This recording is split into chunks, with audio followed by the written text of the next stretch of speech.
Hi guys, welcome back to Kerbal Space Program Interstellar with P-Soups. Today we have a heck of a mission planned.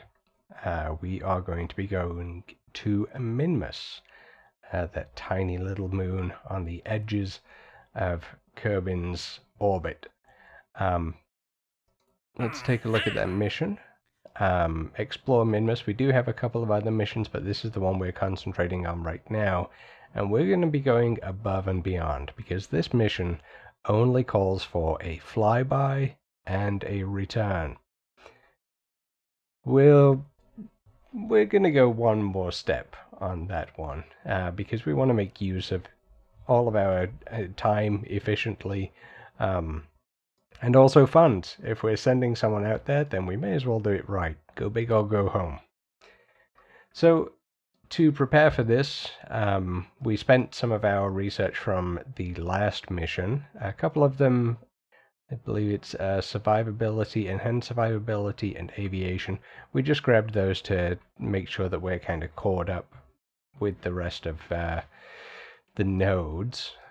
The ones we needed are actually the fuel systems node, and we required this one for the external fuel ducts, and I can go into those shortly.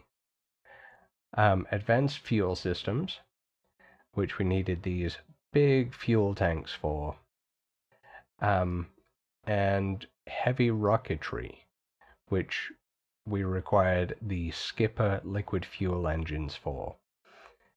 These things put out a ton of thrust, 650 kilonewtons in a vacuum. We've also got a poodle on this thing at 250 kilonewtons, not too bad, but the ISP is up there, 350 ISP in a vacuum, compared to the 320 of the skipper. So this guy will do a pretty good job of making sure that we have plenty of fuel in those transfer burns. So let's take a look at our ship of choice. Now, I have designed this thing, and you'll see it flying before you'll see the rest of it. Let's open her up here. And as you can see, it's a bit of a beast. Let's move Kerbal Engineer out of the way. And yes, it does have a payload on the top. You do not get to see that yet. Let's zoom out of it. So, I've put together a short video of the burn out to Minmus. But just to go through what you'll see, so this is the main core. There are two cores on either side. Slightly less fuel in here. Now these cores actually have fuel lines going into the main core. Now this is kind of an example of asparagus staging, because what will happen is instead of this engine burning through all of the fuel here, what it'll actually do is burn the fuel from each tank. These guys will feed into the main one until they run out, then they will drop off, and then this stage will start burning its own. So, of course, we have boosters on here just to kind of get us started. But the effect that this will have is really quite neat, because these guys will drain first. These will drain completely, and he'll still be completely full. It's actually just this stage right here. But he'll still be completely full, even though these two engines have gone completely through their fuel reserves. Now, what that allows us to do is get the advantage of having these three engines all pushing this upwards, but then we get to shed that weight. Well, once we don't quite need it anymore, we're a little higher in our flight, we actually get to drop those, and we don't need that weight anymore. So it's actually a really efficient way of using multiple engines is to stage this so that the fuel runs into a central core, and that still leaves plenty of fuel in there until that one runs out, until that stage runs out. So you'll see that in action. First you'll see these guys fall off, then you'll see these guys come off, and we'll be on our way. One final thing before we head out there, I'm going to show a little bit of footage showing some of the issues that you have in going to Minmus, because it's not quite as simple as getting to the moon. So let's go ahead and take a look at that. Okay, to demonstrate some of the issues that come with trying to get to Minmus, I've just put this little guy into orbit on a test, so we're just running a simulation here. And let's take a look at Minmus. So here we have the moon. As we can see, if we look side on, the moon is actually on the same inclination as our flat orbit around Kerbin. But this purple line right here actually denotes Minmus's orbit, and as you can see, it's pretty greatly inclined. It's all over the map. So the problem that we have with this is right now, this is kind of a worst case scenario for wanting to get to Minmus, because although right now it's online with us, of course we kind of use the same rule of thumb as getting to the moon. So what we do is we put Minmus on the right, and then in our orbit we set a maneuver node down here, and we push out. And of course, as we're pushing out towards, it looks like towards Minmus, what actually ends up happening, and that we just got a moon encounter there. So that looks pretty good, right? We're just about crossing Minmus's orbit line. That looks pretty good. But now, if we look at this from the side, by the time we get there, Minmus is actually going to be up here. So we're going to be way, way, way off. And Minmus's sphere of influence, it's the effect that it has on craft, it doesn't go out very far because it's a really small satellite. It's a small moon.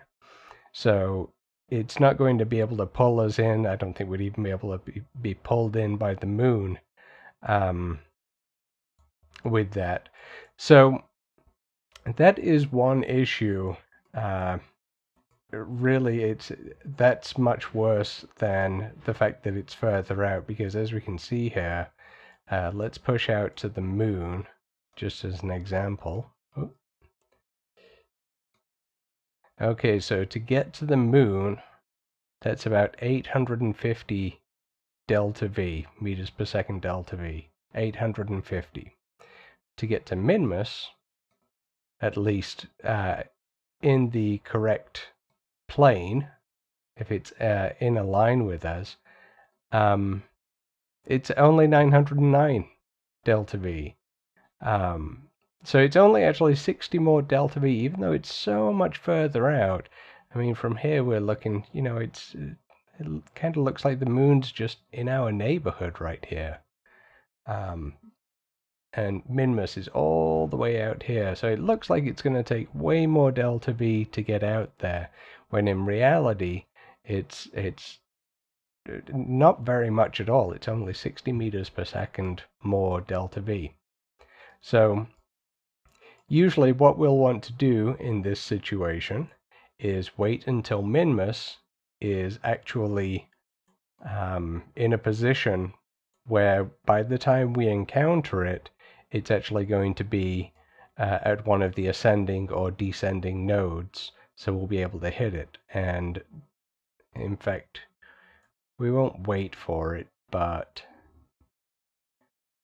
so what we'd actually do is we would want to hit it while, again, an ascending or descending node. So as it is beginning to go up in its orbit in reference to us, or when it begins to go down in its orbit. Again, if we look at this from the side, so this would be its descending node, and this would be its ascending node. So at either of those points, and actually if I set that as the target, we can actually see right here, descending node and ascending node. I guess that would be our ascending node and descending. But we'd want to hit Minmus at either of those points. So what we can do, what we would do in this situation, is wait, and I'm going to go ahead and do that through the magic of video editing. Okay, and we're back. What I did was go into the tracking station and just time warped to allow time for Minmus, which was around here at the time. We've warped until it's actually at the top of its, I guess, descending portion of its orbit, according to our reference. So we'll do the same trick here. So we get Minmus to the right, and then down at the bottom here, we'll add a maneuver and we'll push out.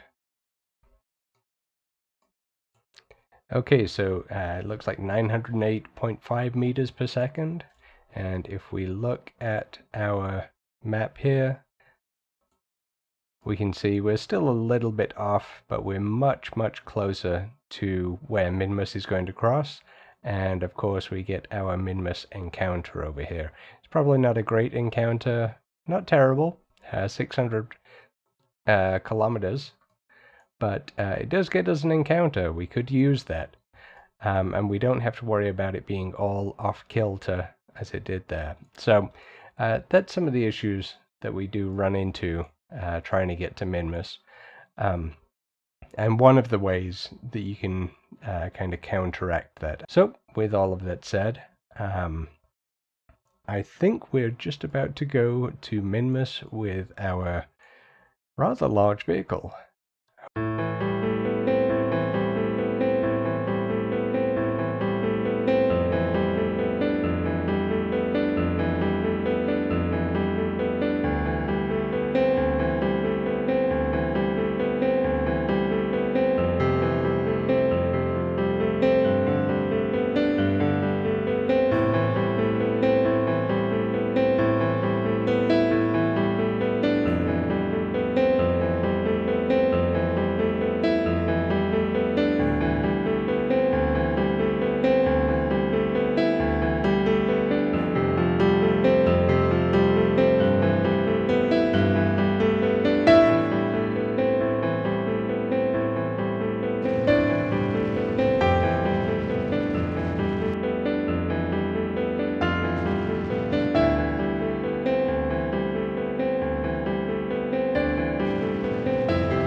And here we are. This is a wonderful shot, actually. We got Kerbin, we've got the moon, we've got Minmus here in the foreground, and if we zoom in, what else do we have? There's a speck here. It's actually a huge, well, semi-space station. We have a ton of fuel in here. A couple, actually.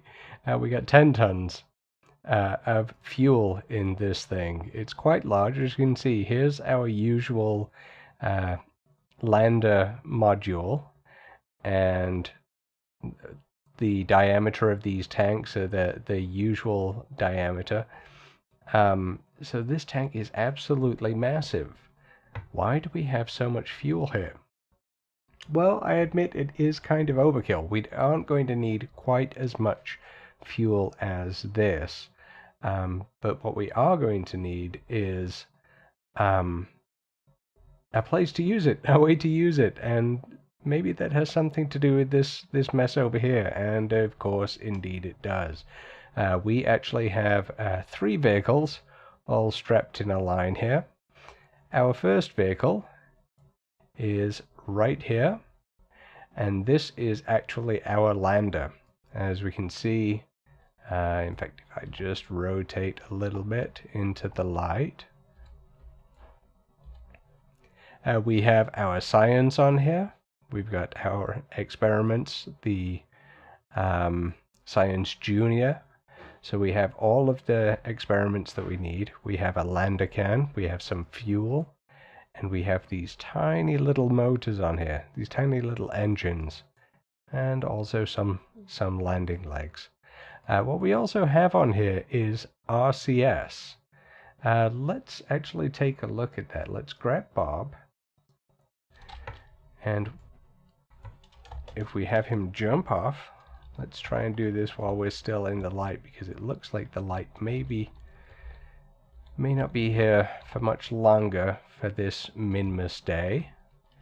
So let's jump in, and we can, these are actually attached by these docking ports, so they're actually docked together, and that's how we flew them out here. These guys are docked together, and this is its own vehicle as well. This is actually our return vehicle.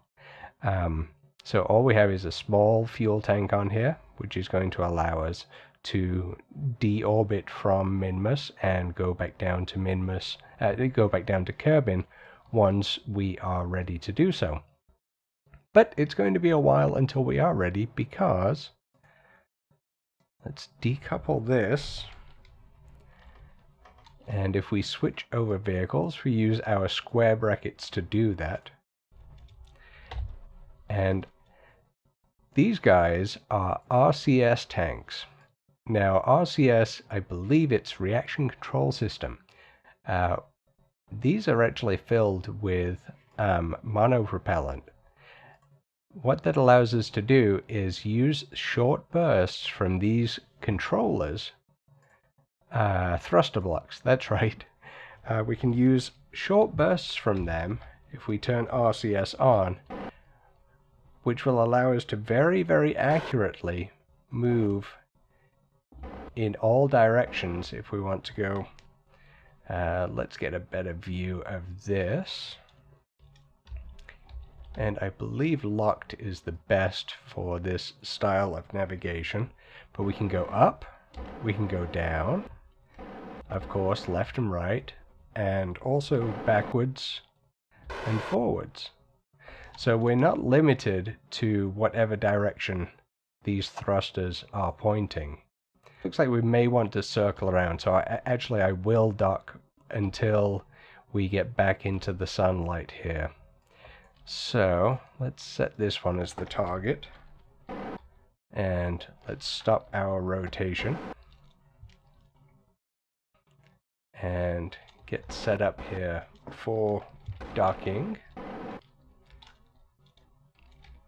And it's a little bit finicky doing this. It's not the easiest, but once you get the hang of it, once I get a little bit of practice again, I'm sure I'll be fine. Now, the main thing to actually keep an eye on here is our nav ball, because that lets us see, and that went a lot easier than I expected. And they do kind of grab on. They're kind of magnetic, so once you get close to it, it'll pull you and get you connected. So there we are, we're docked. And what we can do now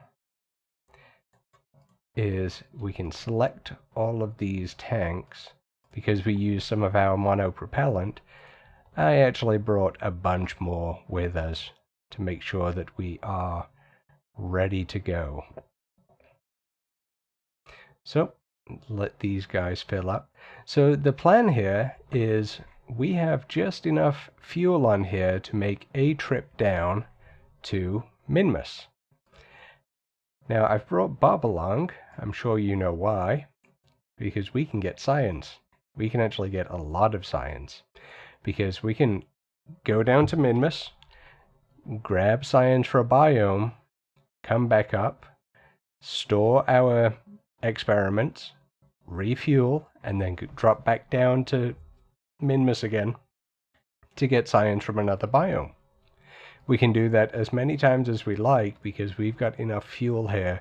I think it takes, let's see how much. Actually, we'll find out. And as we reach almost to the sunlight here, what I'm going to do is undock. Bob is still aboard. There we go. Enable RCS and just back away to make sure that we don't do anything silly and hit our station. We'll turn SAS on to stabilize ourselves. And I'm going to point retrograde so that we can lower our orbit and land. Let's see if we can aim for the flats down here. That's going to be difficult, but we'll see what we can do. So actually, back in the map, let's see how close we can get to that. And I think I need to enable my... There we go. My engines. Engines would be a good thing. So I'm just pushing retrograde, just pushing. And we want to get down. I don't have a specific height in mind. But there we go. That looks about good enough to me. So we're going to leave our kind of pseudo station behind. And down we go.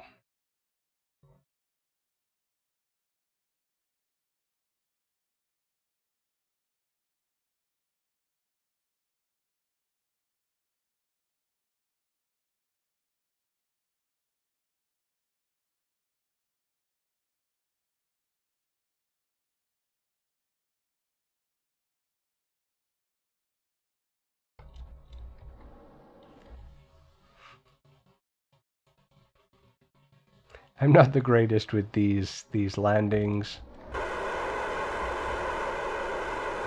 but I can generally get them done. Okay, there we go. Down to 2 meters per second, 1, and we're down. Fantastic. So our first landing on Minmus. Let's jump out. And he's moonwalking or something there. Alright, first things first, let's get our priorities straight. Let's get a flag down.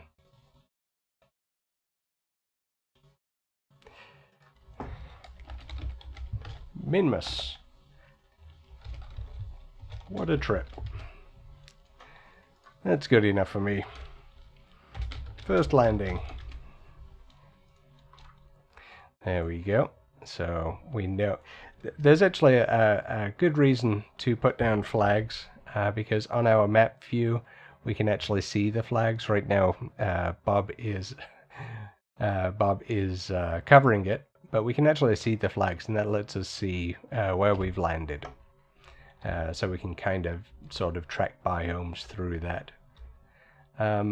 Of course, first thing to do is take a surface sample. You sneak a taste of the surface sample. Nope, it is definitely not made of delicious dessert products.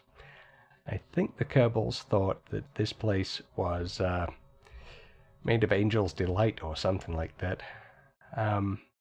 We can take an EVA report. You feel a bit like a superhero when you jump into low gravity. Let's give that a try. Jump. Because of Minmus's very, very low gravity, we can jump higher than our lander right there. No wonder he feels like a superhero. So, Bob, if you're done playing around, can we please do some science? There we go. While the material samples were processed, you begin to turn your thoughts to how much Minmus looks like a mint dessert and have discovered that you are now hungry. Well, we'll have you back in a while. I think you're going to be here for a hot minute there, Bob. So we can climb back in, store our experiments. And I think we need to get a crew report as well. Yep. Okay. We can start our efforts to get back into orbit. I think that's good. So I think we have everything. We're ready to lift off. We've got SAS on. Bob is raring to go. And we can go up. And we can pretty much, just like we did on the moon, start flying east almost immediately.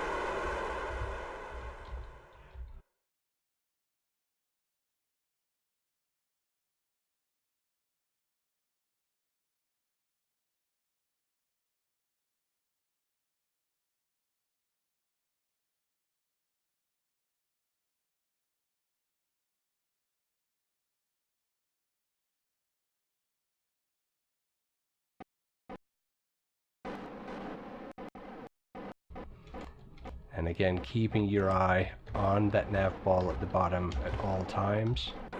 Oh. And that's what happens when you're not properly aligned. You just bump off of it. And I'll keep that in for the blooper reel. And I'll go a little bit slower this time.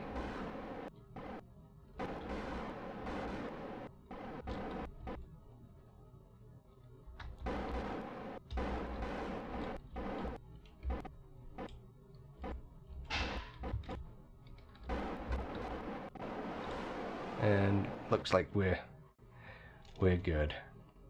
Okay, so that was an interesting little departure, but what did we get? We got all of the ground science that we possibly can from the flats of Minmus, and we got some science on the way back up, and we can probably run some more science while we're up here, but I'm not going to do that right now.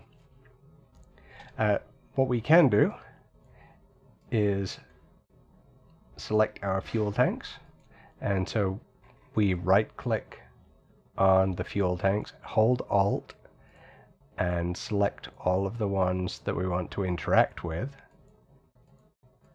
and I think I've got them all there. And then we Alt and right click the main tank and we just hit out, and that's going to fill up all of these tanks on our lander, getting it ready to fly once again. And I think I can do this while that's happening. If not, I can redo those in a short while.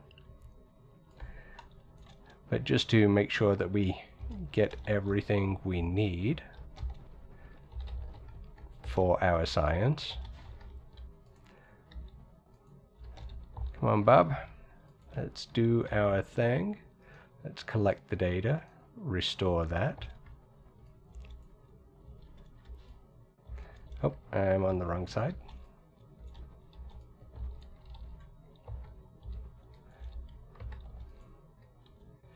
Let's take that data, collect that data, restore it, and one more. Take that data. And we can rerun these experiments, as I said.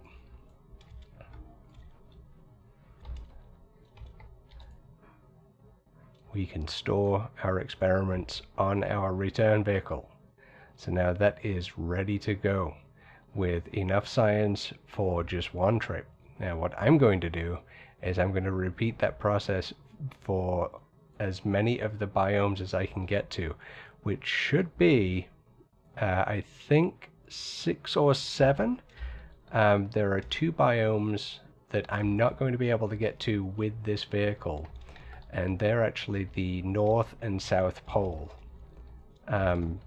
because they take a lot of Delta V to get to. I'm going to have to use some dedicated hardware, or at least a dedicated lander, to be able to do that. So that's us. That's our mission plan. We've got our station of sorts in place. We've got our lander, and we just have to run and get as much science up and down as we possibly can, and then we will return to Kerbin. That will actually be in the next episode. For now, thank you so much for joining me.